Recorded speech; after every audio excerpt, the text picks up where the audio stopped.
Today we're going to be editing this photo I took at night at Disneyland. It was inside a store with like really bad yellow lighting, so I thought this would be a perfect photo to show you guys how I fix all the white balance, the exposure and all that, and even do my faded look that I used to do. So with further ado, we are in Lightroom CC on the mobile version. So first thing I usually do is on the side here, there's this lens icon, and I usually do this for lenses that has the vignetting on the side, especially the wide angle. I shot this on the 35mm, so of course it's gonna have the stupid vignetting, so I just click that and it completely gets rid of it. And then after that I will crop this to 4:5 because that's the Instagram crop. And then adjust that so it's a little bit more straight. I don't know, hold up. Crop that. I would say that's like perfect. And then you press the check mark, boom.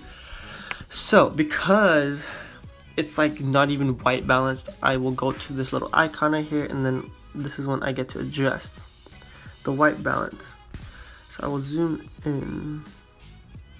So this is a little bit too blue, so I'd say that's perfect. We will be going back to that to adjust all the colors and stuff, but I want to get the white balance down so I can edit the exposure and stuff. So to move that down, bump the contrast. Let's do 21. Highlights. Let's keep it at -5. Bring up the shadows a little bit. Let's leave the whites there, and let's bring down the black. And then for curves, a lot of guys don't use curves, and I highly suggest you do. I usually do the 4-point curve method, so I would bring that down, that there, and then bring that up. And that is how you get like the matte kind of look with the curve. So like if you want a little bit more matte, you do that. But I'm just gonna keep it like that because I actually like how that looks. Let's adjust the contrast a little bit because it was a little bit too contrasty in my opinion. So after that, that's what we have right now. Let's go back to the white balance tab, and then you press mix, and this is when you can manually adjust all the colors. So like that. I'm trying to go for a muted tone, so I want to keep the red.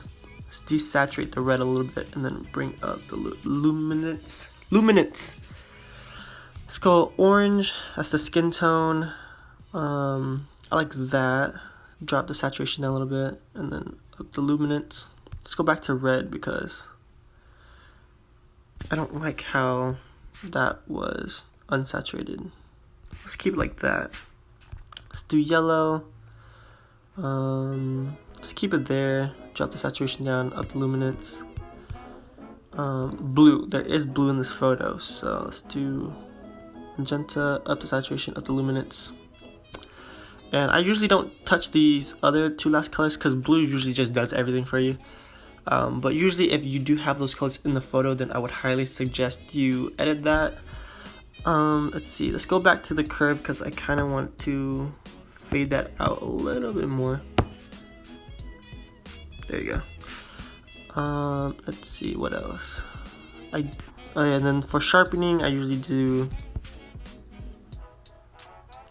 Let's do it to 70. Put the radius to like 1.1.